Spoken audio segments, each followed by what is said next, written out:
Hello. I'm so excited to have you listening today because today's podcast is actually one that I think is extremely important.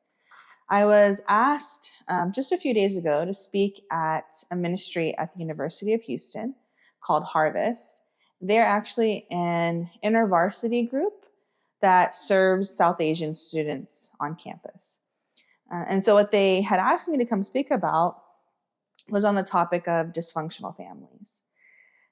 This topic, I think, is so important, and it's also really dense. There's a lot of directions we can go. And because of that, this topic will be a multi-series topic for our podcast. Well, when we talk about dysfunctional families, the first thing I want to ensure that my listeners remember is that this can be a really difficult topic to listen to and even to think about for yourself. The reason for this is because, especially for South Asians, although I do see it for my non-South Asian clients, when we talk about our families, talk about our parents, when we think about some of the mistakes that they've made, a lot of my clients do have a sense of guilt for complaining or saying anything negative about their parents. Now, the reason for that makes a lot of sense, right? Even for me, when I'm in therapy, if I ever say something, oh, I wish my parents had done this differently, or I wish they had not done this, right? Or they had, whatever assessment, or whatever I'm saying to my therapist, I always feel a sense of guilt. Why is that? I think the first reason, especially for more collectivistic groups, is that we know that our parents did the best that they could, right? At least, barring families that are abusive, things like that. Even there may be even a sense of they did the best they could with what they had, right? So if you have a parent who struggled with alcoholism or substance abuse, even there, we understand as adults that they did the best that they could with that condition, right? With what they were struggling with. So when we as adults think about our parents and want to try and understand why things were difficult in childhood or how we were impacted as adults, there is a sense of guilt. The reason is because we do understand, like I just said, that they did the best they could. The other reason is really because we are really, I don't know if it's the word trained, but we are really, we're really raised to protect our families, right? We want to make sure our family is still seen in a good light. We may want to make sure that our parents aren't experiencing shame. That's such a big piece in the South Asian community, right? Is to save face, make sure nobody sees what's going on behind closed doors. We are a community that is really, we really prioritize making sure that everyone else thinks that we are the squeaky clean, best of the best, right? And any sign of imperfection, any sign of a problem, we are taught to sweep it under the rug, right? We're taught to make sure that we don't expose ourselves. And so we can feel like we're exposing our families, even just letting our therapist know, telling a trusted friend of the experiences that we may have had growing up. We may feel like we're doing the one thing that we were taught not to do. And so there can feel like this, I am not doing my job. I'm actually going against the one thing I was taught not to do. So recognize that all those feelings, as we listen in this series, are extremely normal. And as you're listening, there may be moments of, I don't think I can really listen anymore, or I'm feeling myself being kind of resistant. Even thinking like, well, that's not me. That's not my family. That's so-and-so's family. And that's totally fine. If that's where you're at, that's okay. And really my goal with this is not for us to drudge up the past and hang our dirty laundry for everyone to see, but really because if we don't talk about the past, then it's going to really extremely impact our present and our future. And that's really the whole purpose. As I was thinking about the why, why do we need to talk about this? The first quote actually that came to mind is The Lion King, which is when Rafiki says, the past is painful, and basically says you can either run from it or learn from it. And that's essentially what the two choices we have when we talk about the past. We either can run from it, avoid it, not want to face it, or we can look at it in its face and learn from it.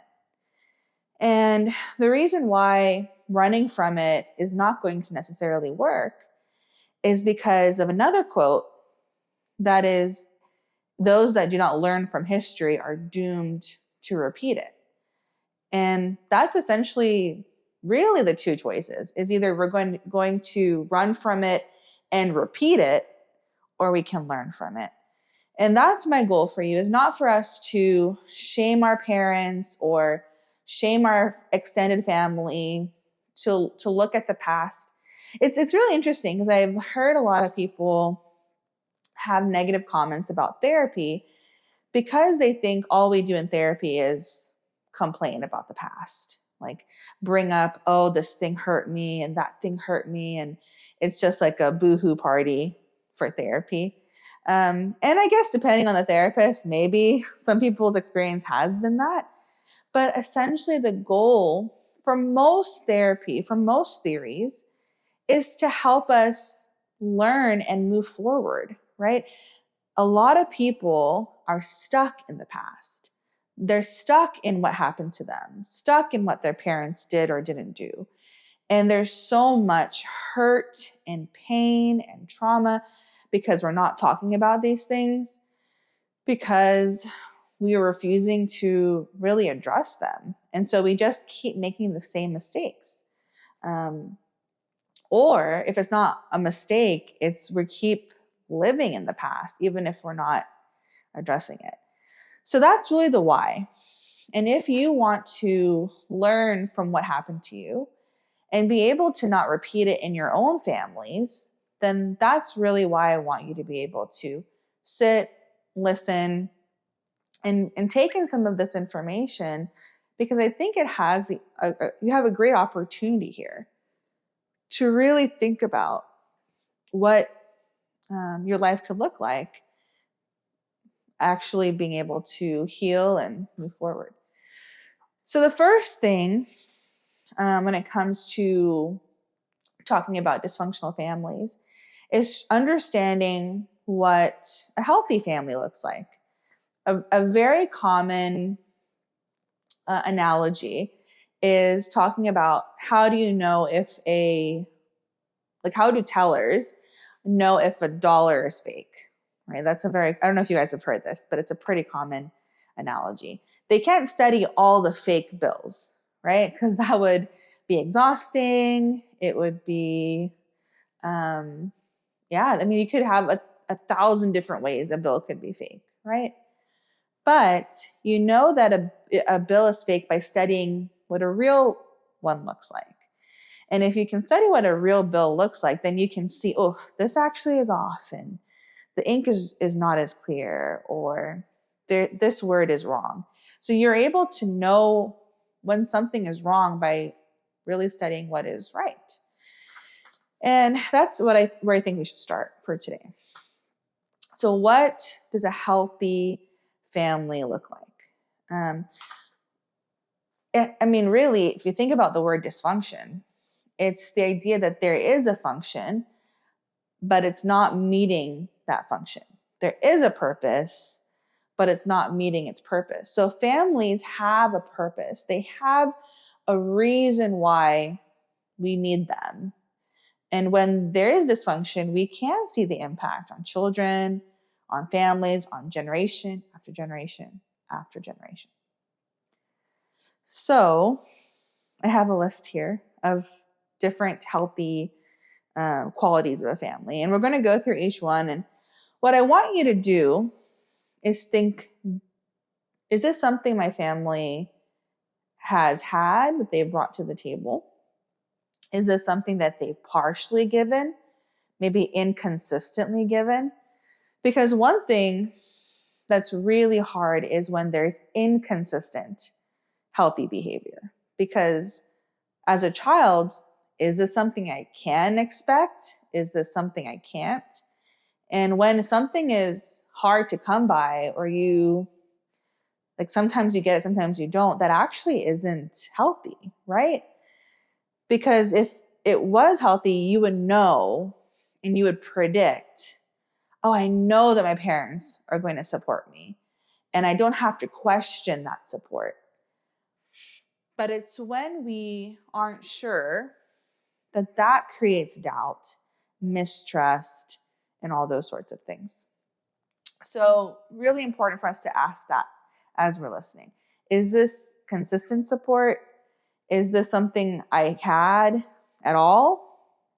And then later, I think in the next episode, we'll talk about what dysfunctional families look like. And that's actually going against the healthy behavior, right? So for instance, support is on this list. A dysfunctional family not only would not have a support, but actually would probably try and prevent you from having the support, right? So we'll talk more about what that looks like later. So the first thing on our list is communication. What a healthy family needs to have open and honest communication. That can go a couple ways, right? Is your family one that avoids talking about things like the plague, right? You can bring up a topic and they will not want to address it. Okay. Then you have others who really, there isn't a safe place, right? You're being honest, you're being open, but maybe you experience judgment for what you're saying. Maybe, I know one thing pretty common is maybe your parents will laugh at what you're saying. It'll be humorous to them. So even that feels really unsafe because the things you're sharing feel like a joke.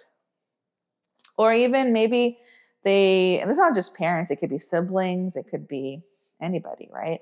But you feel like any kind of communication you're giving, it's just met with some sort of hindrance. The next one is togetherness. I think this one is really interesting. There needs to be a feeling of belonging. I am a part of this family. And there's a lot of people who feel like an outcast, right? The black sheep. No matter what they do, they may not get their family's full attention. They may feel like, oh, I think my sibling actually fits a lot better. They're more similar to my parents. And so just that feeling of, oh, I don't belong, right? I don't think I actually should be here. And so what ends up happening is we seek that belongingness somewhere else, maybe in friends, other community, right? But that feeling of togetherness is really important. The next one is sharing in activities, being able to do things that we enjoy together. That could be even watching a TV show together, playing board games, traveling, right? Doing things as a family together, right? Like spending time together and actually enjoying it. And there can be a few reasons why that's hard. It might be like some parents may, if you seem like you're relaxing too much, they might say, oh, why don't you have anything to do? Or if you have a lot of work to do, why aren't you spending time with us? It's this feeling of never enough, right? Or there's a constant feeling of being evaluated instead of just the ability to be. The next is affection. Affection can come in a lot of forms, right? I know for the Indian community, it's not always easy to show affection verbally. So maybe there are a lot of people who haven't heard I love you or any compliments or any kind of encouragement, right? So the verbal piece can often be hard for immigrant families, but they may show affection. I know a very common one is giving you food, cutting fruits for you to eat while you study. Those are things that we often see in immigrant families. But there's so many other types of affection, and we haven't talked about this, but love languages are different for everyone. Like some people prefer acts of service or gifts or physical touch and so on and so forth. But often if our parents aren't knowing how to show affection in the way that we really want to feel loved, then maybe we aren't really experiencing the full feeling of love that we would want to feel from our parents, right? So that can be a reason why, while our parents may be trying to show affection in some ways, we may not really feel that. And also that there's so many ways to show affection. Often there is limitations with language, things like that. I've already mentioned support, but that's a really big piece, right? Like if I come to my parents and I say, Mom and Dad, I really want to do this career, or I really want to marry this person, or I want to buy this thing, right? It could be as simple as that. But it's met with a lot of questions and maybe discouragement or ridicule, right? That's not a supportive environment. So that's something that is, support is a huge part of a healthy family.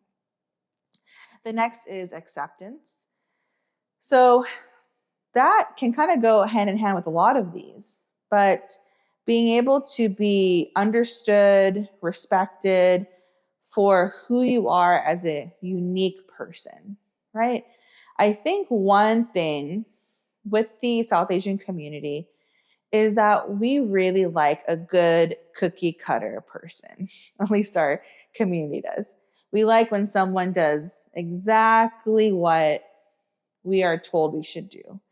That may mean having a certain career, certain look, right? Body type. It might be skin color.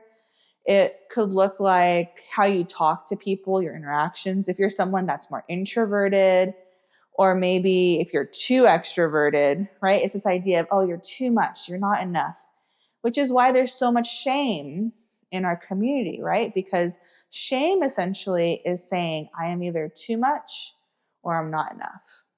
And so that can trickle down into our families, right? Because our families are so afraid, will my child be accepted in this world? So they almost do the opposite, right? They don't accept us within our actual small homes because they want to shape us into someone that the external world will accept.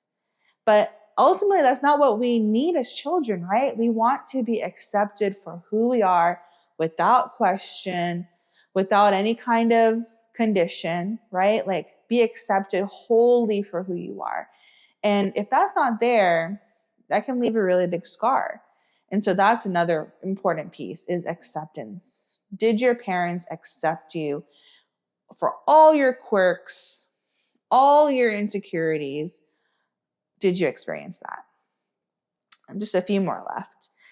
The next is commitment. This one maybe we have experience as a community, but commitment is that next piece. And that is putting the family well-being as first. And if you look in the context of all these other pieces, that means you have the belongingness, right? You have the support, you have the sharing activities, the communication. So of course, if those things are there, then you're going to prioritize your family and say, yes, this family they have my back. They're here to support me no matter what happens, right? And it's in those cases that we can see someone healthily putting their family first, right? And then there's some other things here that also help with that. The next is resilience. This is the ability to tolerate and adapt to change. So what could this look like? If you made the decision to leave your family home and travel abroad, is your family able to adapt and change to that? If you wanted to change your major, possibly from pre-med to something else, Was your family supportive of that change?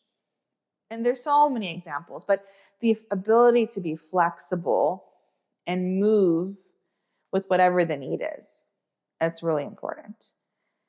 And then we have just two more left. This one is the ability to manage conflict. Now, I've already talked about good communication, but conflict is different, right? It's when there is something you're disagreeing on, and can you come together and actually discuss it? Now, this is hard, especially if there isn't acceptance, support, affection. See, they all build on each other. And if one piece is missing, then probably the other one is too, right? So, how did your family manage conflict? Did they manage conflict, or was there more avoidance? They can go 100 different ways, but the ability to manage conflict really comes from security. I know that even if we argue about this, we're going to be okay. Or I know I can share my honest thoughts and know that they will be listened to, that they will actually be given a place, a seat at the table, right? Now, what happens in a lot of families is we end up basically our parents might see us as children forever. And if you come to the table and say, Mom and Dad, I think this is something I was really unhappy with. I didn't like the way you did this. They're going to see their little toddler coming to them and saying, Mom and Dad, you treated me badly. And I mean, that's a whole topic for another day, that how do we talk to our children, right? But our parents may see us as children, so they may not give us full respect as they're talking. That could be a way that this isn't met. Another way is by stonewalling. Maybe they just stop talking to you and you don't hear from them for a few weeks. That can be extremely painful, especially when we just want to have a conversation and you can no longer they won't even show their face to you, right? That's so painful. Parents or families can be really defensive, right? If you bring up some kind of criticism, they may try and lash out and give another criticism to you. Or they may say, oh, I'm the worst mom in the world, or I'm the worst dad in the world. All these things can happen. But what does good, healthy communication look like? It's actually having a seat at the table, saying, share your thoughts, I'll share mine, and either we'll agree to disagree or we can actually come to some sort of compromise, right? And then the last one is clear boundaries and expectations. This is of course, all of these are important, but why is clear boundaries and expectations important? That's really the hallmark of really respecting your children, right? And respecting each other. So it goes both ways, right? I've been saying parents a lot, but maybe some of these things are things that you're doing too, right? Are you showing love and acceptance? Are you communicating well? Or are you stonewalling? Are you defensive, right? So everything I said isn't only geared towards parents, but we all are part of this system that is potentially very unhealthy.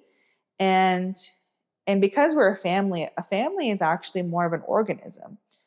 And families change and grow. But because it's a system, if I change, I will impact the rest of my family. So think about that. But getting back to boundaries, there are a few different types of boundary issues. We have boundaries that are extremely rigid, where there really isn't much flexibility. We're like, no to everything. That may not be healthy, right? That's one extreme. And then you have extremely porous boundaries. And that can look like never saying no ever, right? Everything's open. Everything is whatever the other person wants, right? And that's where we can get enmeshment, where it's really hard to see where I end and my family begins. And when that happens, that's also really unhealthy. So what can that look like? Is it maybe mean that you never can say no? Maybe it means that You really can't have your own opinions. So it could look like a lot of things. But what does healthy boundaries look like? It's the ability to state what you need and have the other person respect you. It's the ability to just be able to receive and give. We'll talk. I think this one is also a good separate topic, but being able to have those boundaries is so important. And then as well as clear expectations. Because one thing we know that South Asians do really well is everything is implicit. There are very few families that I've seen that are explicit in what they want, right? They will tell you exactly what they expect from you. And if they don't say it exactly, then they're not holding you to it. But what we tend to see in South Asian families is implicit, right? You should know what you're supposed to do. You should know what I want, when I want it. And if you can't read my mind, or if you don't know what's expected of you, then that's on you, because you should know, right? That is what basically implicit expectations are. And that's so hard to navigate, especially as children. We spend our entire childhood trying to figure out what is expected of me. And that can be really hard. And I'm not saying, of course, that all these are for every South Asian family and that you should meet all of these. That's not true. My family doesn't meet all of these. But there are some. And I think every family has some. And a lot of families have most. And that's okay. I think, again, if we don't sit and ask ourselves what happened, we're not going to be able to change it. And so with this first episode, it's really being able to distinguish what is healthy, what's unhealthy. And I could tell you a lot more points, but I think these are some really solid ones for us to sit with. So definitely take some time, think about what we said here today, and know one major thing I want to leave you with is I have seen families change. I have seen growth and people address these issues, apologize, move forward. And I have especially seen second generation, third generation take from what happened and change, right? And learn from their past. So I just want to give you that hope. That is what this is for, right? Not for us to bash our families, but to actually make some change. So thank you for listening, and I'll see you next time. Bye.